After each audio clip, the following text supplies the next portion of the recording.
Morning students, online school मंडा में आपका हार्दिक स्वागत है।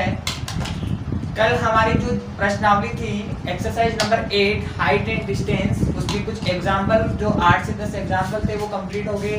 2 से 3 अपन ने क्वेश्चन भी करे थे और विविध प्रश्नावली शुरू हो गई। विविध प्रश्नावली के 2 से 3 क्वेश्चन किए थे। सारे क्वेश्चनों का जो प्रोसेस था वो एक ही था, तो आपने निश्चित रूप से इन क्वेश्चन को किया भी होगा, प्रयास भी किया होगा। आज अपनी जो नेक्स्ट प्रश्नावली है, जो अपना नेक्स्ट चैप्टर है निर्देशांक ज्यामिति, आज उसकी चर्चा करने वाले हैं। निर्देशांक ज्यामिति,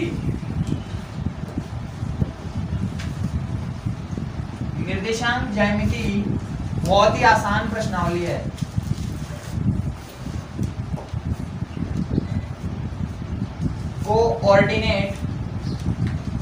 कोऑर्डिनेट ज्योमेट्री। पहले तो अपन बात करेंगे कि निर्देशांक ज्यामिति होती क्या है, इसकी डेफिनेशन की चर्चा करेंगे कि निर्देशांक ज्यामिति कहते किसे हैं।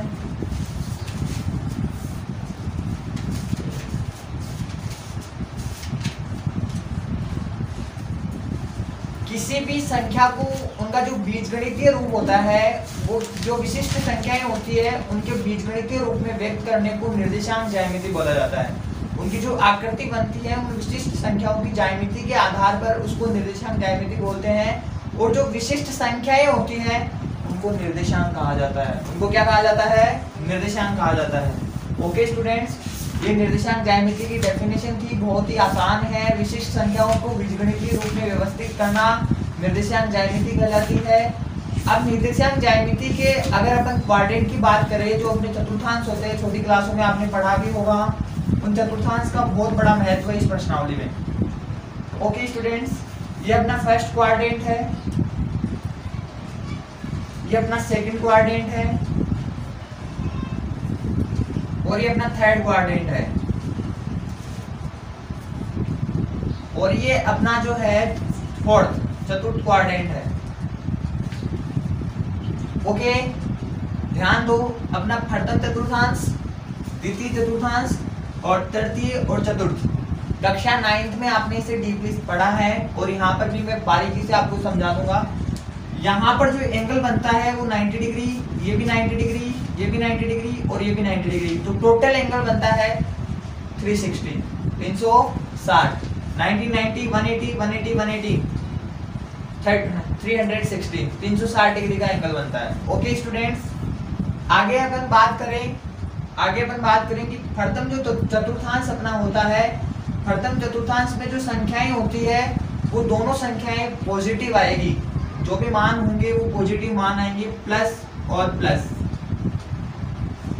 ओके, अगर मान लो आपके पास में ये मान लो यहाँ पर एक्स डैश ओरिजिन अक्ष, ये वाई ओरिजिन वाई डैश, ये जो ओ है इसको मूल बिंदु बोलते हैं। ओ को क्या बोलते हैं? मूल बिंदु। ओके स्टूडेंट्स, मूल बिंदु को इंग्लिश में ओरिजिन बोला जाता है। ओके, तो मूल बिंदु के जो निर्देशांक होते हैं वो 0,0 होता है। कितना होता है? 0,0। आप इधर मूल बिंदु के दाईं तरफ चलते हैं तो संख्याएं जो बनती है वो पॉजिटिव बनती है। इसके ऊपर की तरफ जाते हो वाई एक्स की तरफ, तब भी ये पॉजिटिव रहती है। एक्स एक्स के बाईं तरफ जाती हो तो वो नेगेटिव में कन्वर्ट हो जाती है और वाई एक्स की नीचे की तरफ जाते हो ऋणात्मक साइड में, तो वो संख्याएं जो प्राप्त होगी आपको नेगेटिव प्राप्त होगी। जो निर्देशांक प्राप्त होगा वो आपको नेगेटिव प्राप्त होगा। प्रथम चतुर्थांश में जो संख्याएं प्राप्त होती है वो दोनों संख्याएं पॉजिटिव होती है। द्वितीय चतुर्थांश में जो संख्याएं होती है वो पहली संख्या नेगेटिव, सेकंड संख्या प्लस। यहाँ का जो प्लस, यहाँ पर जो दो संख्याएं होगी एक्स और वाई, एक्स और वाई यहाँ पर अक्ष अक्ष का निर्देशांक है। जैसे मान लो 2,3, तो 2 यहाँ पर अक्ष अक्ष का निर्देशांक है। 2 जहाँ पर भी होगा, अगर पॉजिटिव है तो इधर होगा, नेगेटिव है तो इधर होगा, लेकिन होगा एक्स अक्ष पर। तो यहाँ का जो पहला निर्देशांक है वो एक्स अक्ष का, दूसरा निर्देशांक वाई अक्ष का। तो यहाँ पर 3 होगा वो वाई अक्ष पर होगा। अगर नेगेटिव है तो उसके हिसाब से देखा जाएगा कि कहाँ होगा, ऊपर होगा या नीचे होगा, वो बात दूसरी है। लेकिन पहला निर्देशांक अक्ष का, सेकंड निर्देशांक वाई का, ये बात आपको ध्यान रखनी है। ये अपने जो अंतर विभाजन और बाह्य विभाजन जो सूत्र आएगा उसमें भी बहुत काम में आने वाले हैं। आगे देखिए, यहाँ पर ये फर्स्ट क्वाड्रेंट है जिसमें दोनों संख्याएं पॉजिटिव होती है। सेकंड क्वाड्रेंट में पहली संख्या माइनस की, सेकंड संख्या प्लस की। फॉर एग्जांपल मान लो आपको -2,3 को आपको इसके निर्देशांक जो अपना तंत्र दिया गया है, निर्देशांक तंत्र दिया गया है, उसमें व्यवस्थित करना है। तो -2 और 3, -2 और 3, -2 मतलब एक्स अक्ष पर, मैंने आपको कहा था पहला निर्देशांक अक्ष का होता है, सेकंड वाई का होता है।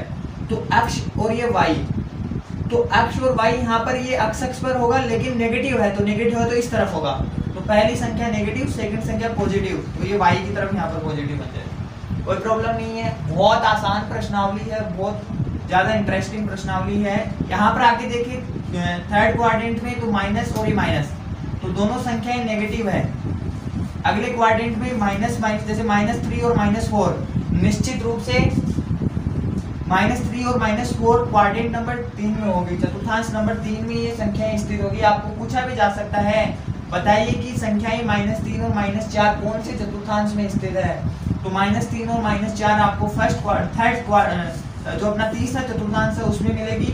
फर्स्ट क्वाड्रेंट में दोनों संख्याएं पॉजिटिव होगी, सेकंड क्वाड्रेंट में पहली संख्या नेगेटिव, सेकंड संख्या positive, first negative, second positive. Third quadrant में क्या होगा, दोनों संख्याएं नेगेटिव होगी। फॉर एग्जांपल आपको बोलते हैं -3 और -4, तो -3 एक्स अक्ष पर इधर मिलेगा और -4 वाई अक्ष पर नीचे की तरफ मिलेगा, तो इस तरफ मिलेगा, तो ये संख्याएं थर्ड क्वाड्रेंट में जा रही है, तो यहाँ पर जो संख्याएं बनेगी वो नेगेटिव बनेगी, तीनों संख्याएं। फोर्थ क्वाड्रेंट में क्या होता है, पहली संख्या पॉजिटिव और दूसरी संख्या नेगेटिव होती है। ओके स्टूडेंट, जैसे मान लो आपको 2 और -3 बोल दें, तो 2 और 3 आपके पास में एक्स अक्ष पर 2 मिल जाएगा और वाई अक्ष पर नेगेटिव लोगे तो माइनस की तरफ इस तरफ मिल जाएगा। तो ये फोर्थ चतुर्थांश है। इसमें इस संख्याओं का निरूपण इस प्रकार होता है।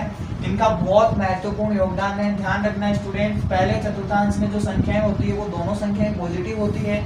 जब द्वितीय चतुर्थांश में जाते हो तो पहली संख्या यहाँ पर नेगेटिव, दूसरी संख्या पॉजिटिव बनती है। तृतीय चतुर्थांश में जाते हो तो दोनों संख्याएं नेगेटिव बन जाती है और चौथे चतुर्थांश में जो संख्याएं प्राप्त होगी, पहली पॉजिटिव दूसरी नेगेटिव। ओके, नोट कर लीजिए इसे। ओके स्टूडेंट्स, आगे बढ़ते हैं। मान लो आपके पास में कोई बिंदु P है, माना कोई बिंदु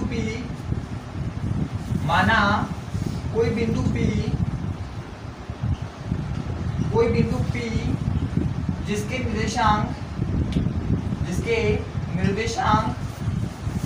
x, y है। एक बिंदु P है जिसके निर्देशांक आपके पास में x, y है, तो आप इस बिंदु P को x, y लिख सकते हैं। इसका निरूपण आप इस तरीके से कर सकते हैं। बिंदु P आपको 2,3 दे दिया जाए, 4,3 दे दिया जाए, कुछ भी दिया जाए, वो x, y के रूप में इस प्रकार व्यवस्थित होगा, जिसका प्रथम निर्देशांक x को और y निर्देशांक, सेकंड निर्देशांक y को रिप्रेजेंट करता है। ओके, अब हम बात करते हैं निर्देशांक ज्यामिति में भुज और कोटि क्या होती है। भुज और कोटि क्या होती है, किसी बिंदु का भुज बिंदु की y अक्ष से लंबवत दूरी होती है। किसी बिंदु का भुज y अक्ष से लंबवत दूरी, y अक्ष से लंबवत दूरी जो होती है वो भुज को रिप्रेजेंट करती है। किसी बिंदु की कोटि बिंदु की x अक्ष से लंबवत दूरी होती है, तो यहाँ पर x अक्ष से लंबवत दूरी इस प्रकार हो जाएगी। तो y ये यहाँ पर कोटि होगी इसकी, ये इसकी कोटि होगी। किसी बिंदु की कोटि बिंदु की x अक्ष से लंबवत दूरी, ये x अक्ष है, इससे लंबवत दूरी इसकी कोटि कहलाएगी। y अक्ष से लंबवत दूरी इसका भुज हो गई। ओके स्टूडेंट्स, अगर आप इसको बाईं तरफ लिखते हो तो ये ऋणात्मक हो जाएगी, और कोटि भुज को अगर बाईं तरफ लिखते हो तो भुज ऋणात्मक हो जाएगा, कोटि को अगर बाईं तरफ लिखते हो तो ऋणात्मक हो जाएगी। दाईं तरफ लिखने पर दोनों पॉजिटिव रहेंगे, दाईं तरफ दोनों पॉजिटिव रहेंगे। दोनों संख्याओं, ये नोट कर लो इनको भी, और ये डायग्राम भी बना लीजिए। ओके स्टूडेंट्स, अपन ने बात करी है भुज और कोटि की। भुज जो होगा x अक्ष के अगर दाईं तरफ है तो पॉजिटिव और बाईं तरफ है तो नेगेटिव। कोटि जो होगी y अक्ष के ऊपर है, ऊपर की तरफ धनात्मक पॉजिटिव और नीचे की तरफ ऋणात्मक होगी। अब दो चीजें और देख लो, यदि y बराबर 0 हो तो बिंदु निश्चित रूप से x अक्ष पर स्थित होगा, है ना। यदि y बराबर 0 मान ले तो y, मान लो x, 0 हो गया, x, y हो गया और y इक्वल टू आपने 0 मान लिया, तो यहाँ पर आपके पास में केवल x निर्देशांक बचा, तो वो बिंदु आपको x अक्ष पर लाकर खड़ा कर देगा। तो यदि y बराबर 0 हो तो बिंदु x अक्ष पर स्थित होता है।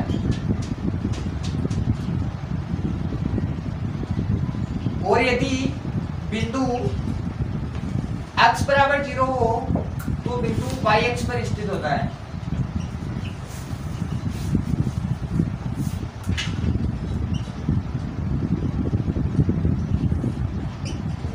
ये लो, ये दो चीजें और नोट करो, बहुत इंपॉर्टेंट है।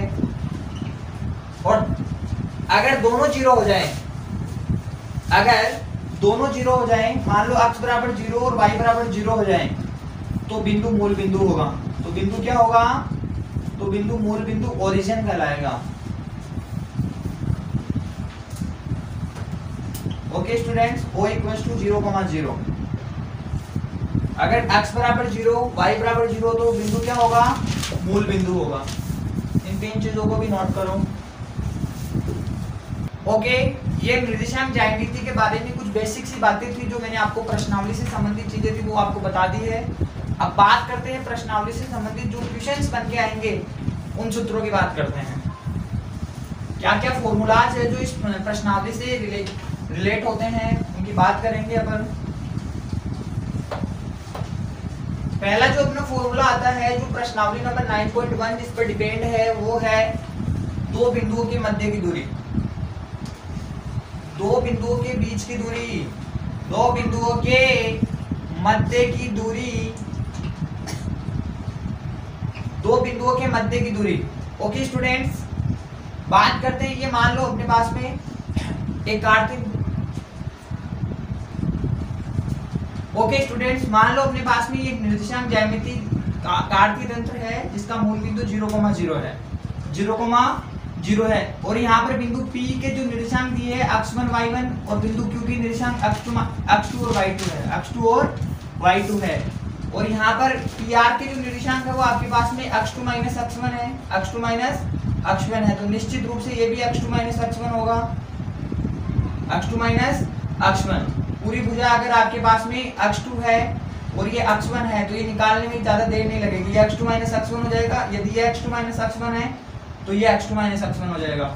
और ये आपके पास में y2 माइनस y1 बन गया। और आपके पास में एक राइट एंगल ट्राइंगल बना हुआ है। यहाँ पर राइट एंगल ट्राइंगल क्या है? आपके पास में जो Q1 है वो Q1 परपेंडिकुलर PR है, तो Q1 है लंब है PR पर। तो ट्राइंगल ऑफ QRP में पाइथागोरस प्रमेय का उपयोग करते हैं अपन। तो PQ का स्क्वायर इक्वल्स टू PR का स्क्वायर प्लस QR का स्क्वायर। PQ का स्क्वायर आपके पास में मिलके आ गया। ये PR जो है आपके पास में y2 माइनस y1 का, PR जो आपके पास में x2 माइनस x1 का होल स्क्वायर, और QR है y2 माइनस y1 का होल स्क्वायर। तो PQ आपके पास में निकल के आएगी x2 माइनस x1 का whole square plus y2 minus y1 का होल स्क्वायर। यहाँ से स्क्वायर हटाओ, सामने वाली संख्या पर रूट का चिन्ह लग जाएगा। तो PQ equals to x2 minus x1 का whole square plus y2 minus y1 का होल स्क्वायर। ये दो बिंदुओं के मध्य की दूरी ज्ञात करने का सूत्र है। ओके स्टूडेंट्स, इसे भी नोट कर लीजिए, ये डायग्राम है और इसे भी बनाइए। ओके स्टूडेंट्स, अब बात करते हैं क्वेश्चंस की, कुछ एग्जांपल्स की चर्चा कर लेते हैं। थोड़ा सा बढ़ते हैं आगे, बात एक छोटा सा और देख लेते हैं एक बार। एक प्रश्न है जिससे मूल बिंदु से संबंधित ही है, दो बिंदुओं के मध्य की दूरी। आपको कहे मूल बिंदु व बिंदु x, y के मध्य की दूरी ज्ञात कीजिए।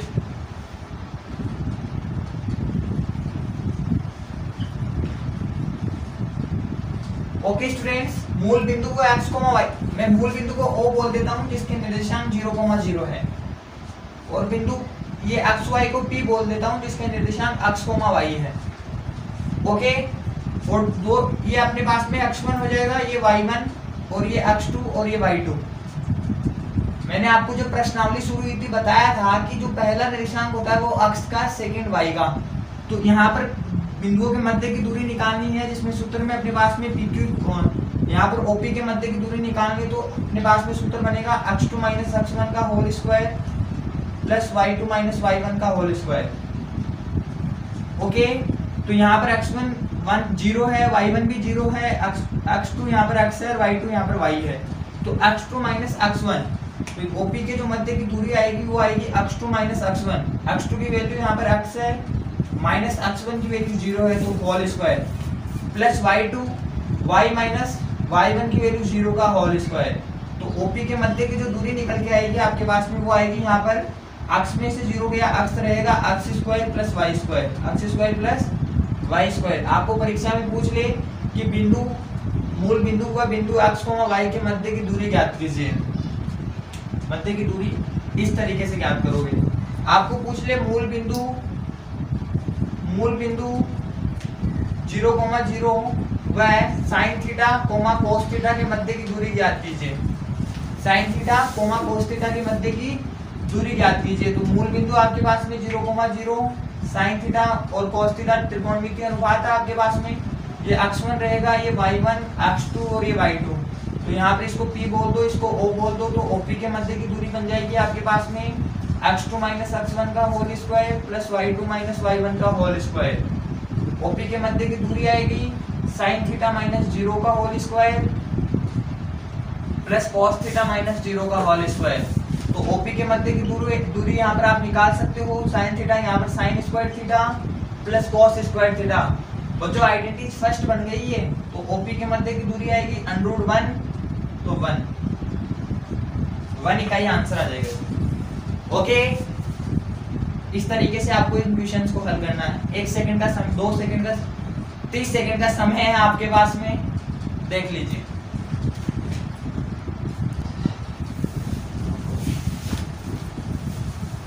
ओके, प्रयास करिए स्टूडेंट्स, सारी चीजें आसान हैं। थोड़े दिनों में अपना कोर्स भी कंप्लीट हो जाएगा, तो आप साथ के साथ में करते रहिए, प्रैक्टिस करिए, जितनी ज़्यादा हो सके उतनी ज़्यादा प्रैक्टिस करिए। बहुत ही आसान सब्जेक्ट है मैथमेटिक्स।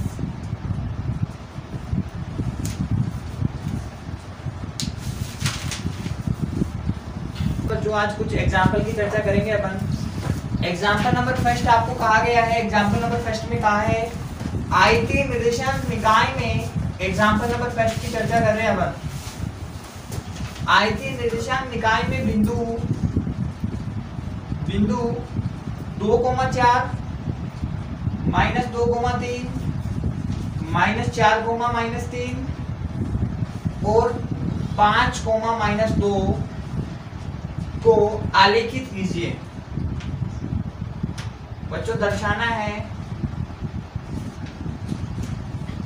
निर्देशांक तंत्र में इन पॉइंट्स को, इन बिंदुओं को दर्शाना है। ठीक है, मैं आयतीय कार्तीय निर्देशांक तंत्र बना लेता हूं एक बार, जिसमें ये अक्ष देश है, ये अक्ष है, ये बिंदु y O है, ये y देश है। ओके, आप सबको पता है अक्ष के दाईं, मूल बिंदु के दाईं तरफ सारी संख्याएं पॉजिटिव होगी, तो आप इनको पॉजिटिव डालो। ओके, आपको पैमाना यूज करना है, स्केल का प्रयोग करना है यहाँ। +1, 2, 3, 4, 5 ये मूल बिंदु हो गया। -1, -2, -3, -4 -1, -2, -3, -4, -5। ओके स्टूडेंट्स, मैंने आपको कहा था कि दोनों संख्याएं अगर किसी बिंदु में पॉजिटिव है तो निश्चित रूप से वो फर्स्ट क्वाड्रेंट में आएगी, और दूसरी संख्या नेगेटिव, और पहली संख्या नेगेटिव, दूसरी संख्या पॉजिटिव है तो सेकंड क्वाड्रेंट में आएगी, और दोनों ही नेगेटिव है तो थर्ड क्वाड्रेंट में, और एक पॉजिटिव एक नेगेटिव है तो लास्ट वाले क्वाड्रेंट, चतुर्थ क्वाड्रेंट में आएगी, 4 नंबर वाले में। तो अपन बात करते हैं 2,4 की। तो x निर्देशांक की है आपके पास में, और ये y निर्देशांक है। तो x की वैल्यू आपके पास में 2 है, y की वैल्यू 4 है, तो निश्चित रूप से ये यहाँ होगा। तो आप इसको 2,4 लिखोगे, 2,4। ओके, पहला x का, दूसरा y का, 2,4 बन गया। आगे बढ़ते हैं, दूसरा है -2,3, तो -2, x का -2 और y का 3, तो निश्चित रूप से ये यहाँ मिलेगा -2,3। ओके स्टूडेंट्स, आगे है -4, x की वैल्यू -4 और y की -3, तो निश्चित रूप से क्वाड्रेंट नंबर 3 में आएगा ये। तो ये -4, -3 हो गया। अगला है आपके पास में 5, -2, तो x की वैल्यू यहाँ पर 5 है और y की -2, तो निश्चित रूप से ये यहाँ होगा। ओके, तो ये 5, -2। तो इस तरीके से अपन को आलेखित करते हैं इनको। ट्यूशन में आपको आलेखित करने के लिए बोला था, आलेखित कर दिया है। बहुत आसान है। एग्जाम्पल नंबर 1 है, देख सकते हो आप। ओके, थोड़ा आगे बढ़ते हैं, इतना कोई खास एग्जाम्पल है नहीं है। एग्जाम्पल नंबर 2 की बात करते हैं। एग्जाम्पल नंबर 2 में आपको क्या कहा है? एग्जाम्पल नंबर 2 में अपन को कहा है ये भी एक समबाहु त्रिभुज की भुजा 2a है। एग्जाम्पल नंबर 2 दिया है। एग्जाम्पल नंबर 2, एक समबाहु त्रिभुज की भुजा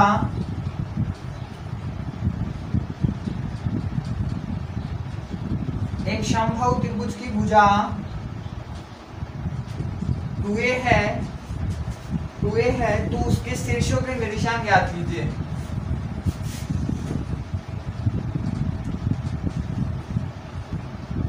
निर्देशांक फाइंड आउट करने हैं अपन को, शीर्षों के निर्देशांक फाइंड आउट करना है। बहुत आसान है। मान लो एक आवर्ती निर्देशांक तंत्र है जिसके ये मूल बिंदु 0,0 है। यहाँ से एक समबाहु त्रिभुज बना हुआ है जिसकी भुजाएं आपको 2a समबाहु त्रिभुज में बच्चों तीनों भुजाएं बराबर होती है।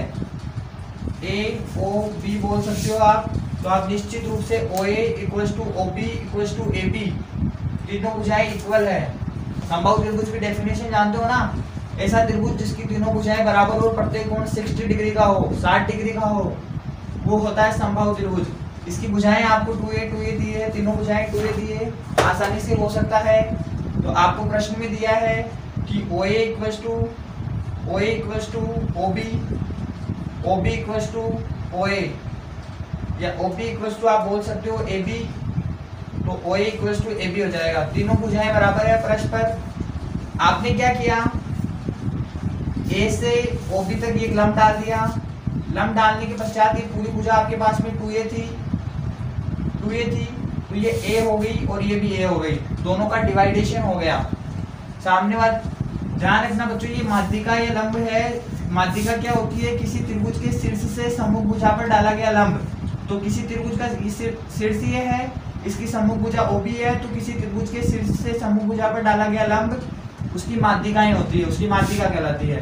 तो ये A और ये A आपके पास में पूरी भुजा 2a थी, तो A में डिवाइडेशन हो गया, इधर A हो गई। अब आपके पास में ये परपेंडिकुलर है, तो AB आप इसको बोल सकते हो AM जो है, AM परपेंडिकुलर OB।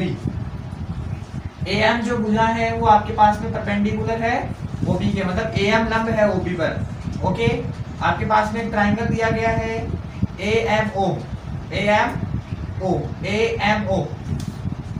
तो AMO ट्रायंगल में आप पाइथागोरस प्रमेय लगाओगे, तो पाइथागोरस प्रमेय में OA का स्क्वायर = OM का स्क्वायर प्लस AM का स्क्वायर। ओके, AMO में संपूर्ण त्रिभुज की सबसे बड़ी भुजा का वर्ग शेष दो भुजाओं के वर्गों के योग के इक्वल। तो OA का स्क्वायर मतलब 2a का स्क्वायर = OM का स्क्वायर मतलब a का स्क्वायर प्लस AM का स्क्वायर। तो 2a का स्क्वायर आपके पास में 4a² आएगा, a का स्क्वायर आपके पास में a² आएगा प्लस AM²। तो AM² का मान आपके पास में बनेगा 4a² - a²। तो AM का जो मान बनेगा 3a², ये कैंसिल हो गया, तो ये आपके पास में √3a बन गया, √3a बन गया। तो शीर्षों के निर्देशांक ये 0,0 था, तो निर्देशांक निकल के आएगा आपके पास में a,√3 ये बन गया, और एक बन जाएगा आपके पास में 2a,0 और एक दिया हुआ है 0,0। तो ये शीर्षों के निर्देशांक बन गए। ओके स्टूडेंट्स, एक बार पुनः इसे समझ लेते हैं। आपको एक समबाहु त्रिभुज दिया गया है जिसकी भुजा 2a है, प्रत्येक भुजा 2a है, शीर्षों के निर्देशांक आपको ज्ञात करने हैं। तो समबाहु त्रिभुज अपन ने कार्तीय निर्देशांक तंत्र का निर्माण कर लिया, जिसमें तीनों भुजाएं 2a आपको दी गई है। यहाँ से A से M तक एक लंब AM जो है परपेंडिकुलर है OB के, तो इस 2a भुजा का दो भागों में डिवाइडेशन हो जाएगा। तो 2a पूरी भुजा 2a थी, तो ये A बन गई। ये आपके पास में 2a दी हुई है, एक ट्रायंगल बन गया राइट एंगल ट्रायंगल। यहाँ पर राइट एंगल ट्रायंगल में आपने पाइथागोरस प्रमेय लगा दी, पाइथागोरस प्रमेय से आपने am का मान निकाल लिया √3a। √3a आने के बाद में आपके पास में पहला निर्देशांक जो इसके पास में दूसरा निर्देशांक आपके पास में a√3a बन जाएगा, और ये जो बन जाएगा आपके पास में 2a था और a इसके साथ में है तो आपके पास में a,2a बन जाएगा। तो तीनों निर्देशांक आपके पास में प्राप्त होंगे 0,0, a,√3a और तीसरा जो बन जाएगा 2a,0। ये वो तीनों निर्देशांक है जो संभव त्रिभुज के होंगे। ओके ठीक है, बहुत ही आसान एग्जाम्पल था। एग्जाम्पल नंबर 3 की भी बात कर लेते हैं। एग्जाम्पल नंबर 3 में आपको क्या कहा है? एग्जाम्पल नंबर 3 में आपको कहा है दो बिंदु दिए गए हैं, उनके मध्य की दूरी निकालनी है। तो बहुत सीधा सिंपल सा एग्जाम्पल है। बिंदु दिए गए हैं आपको, बिंदु 2,3 व 5,6 के मध्य की दूरी, 5,6 के मध्य की दूरी। तो बोलते इसको P निर्देशांक 2,3 और Q निर्देशांक 5,6। तो PQ के मध्य की दूरी निकालते हैं। मध्य दूरी का सूत्र होता है x2 - x1 का whole square plus y2 - y1 का होल स्क्वायर। तो ये आपके पास में x1 है, ये y1 है, ये x2 है, ये y2 है। तो PQ के मध्य की जो दूरी आएगी आपके पास में x2 - x1 5 - 2 का होल स्क्वायर प्लस 6 - 3 का होल स्क्वायर। तो 5 में से गया 2 गया तो 3 बचा, 3 गया, 3 का स्क्वायर किया 9 आया, और 6 में से 3 गया तो 3 बचा, 3 का स्क्वायर किया तो 9 आया। तो PQ इक्वल टू आपके पास में निकल के आया, कितना बनेगा 3√2 इकाई बन के आ जाएगी। तो मध्य की दूरी 3√2 आएगी। ओके स्टूडेंट्स, क्योंकि यहाँ पर √18 बनेगा ना, तो √18 के जब आप मल्टीपल डिवाइजेशन करोगे, अभाज्य गुणनखंड करोगे, तो ये मान निकल के आ जाएगा आपके पास 3√2। तो ये मध्य की दूरी हुई। आप √18 भी बोल सकते थे, लेकिन आगे मान निकलता है तो आपको निकालना चाहिए। ओके स्टूडेंट्स, एग्जाम्पल नंबर था ये 3। एग्जाम्पल नंबर 3 कंप्लीट है, बहुत आसान सा है।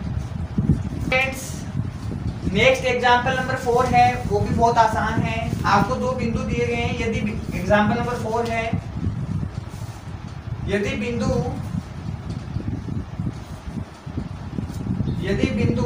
x,3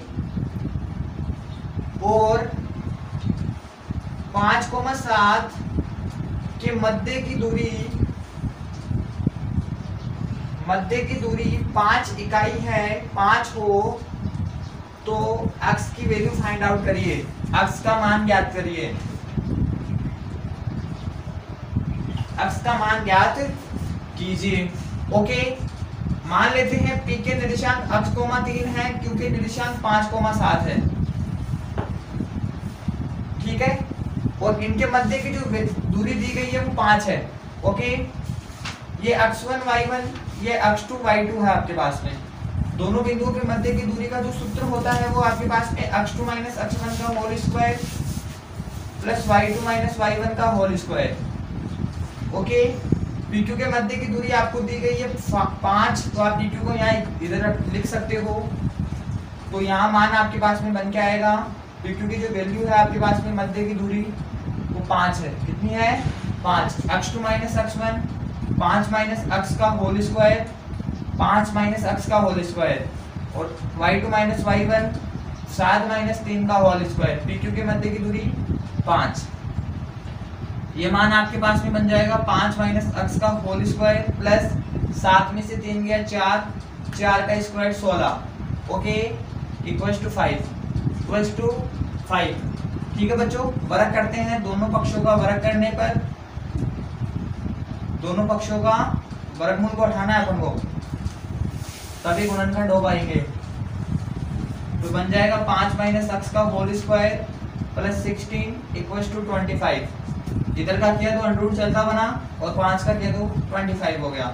इधर इसका पक्षांतरण कर देंगे और इसको होल स्क्वायर से खोलेंगे तो ये 25 plus x square minus 10 x बनेगा इक्वल्स टू 25 में से 16 गए तो 9। कितना बचेगा? 9। और इसका भी पक्षांतरण कर देते उधर x square minus 10x equals to 9 - 25। तो ये बन जाएगा x square minus 10x equals to minus के 16। आगे देखो बच्चों, ये आपके पास में x square minus 10x equal to minus के 16 है। माइनस 16 का पक्षांतरण अंदर की तरफ किया तो 10x प्लस 16 बन गया प्लस 0। इसके गुणनखंड करने के बाद में आपके पास में माइनस 2x माइनस के 8x प्लस 16 बना इक्वल टू 0। x यहाँ से कॉमन आया, कॉमन आने के बाद में x माइनस 2 बचा, यहाँ से माइनस 8 कॉमन आया, अंदर x माइनस 2 बचा इक्वल टू 0। x माइनस 2 पुनः कॉमन आया, अंदर बचा x minus 8 equal to 0। x minus 2 equal to 0 तो x equal to 2, x minus 8 equal to 0, x equal to 8। Okay बच्चों, तो x का जो मान होगा 2 और 8 होगा। क्या होगा? 2 और 8। बहुत आसान है, बहुत आसान। ओके स्टूडेंट्स, आज की क्लास में सिर्फ इतना ही। इसके जो आगे के क्वेश्चन है उनका आप प्रयास करोगे, करने का प्रयास करोगे। कोई समस्या होगी तो निश्चित रूप से आप हमें बताइए। चैनल को लाइक करें, कमेंट करें और सब्सक्राइब करें। धन्यवाद।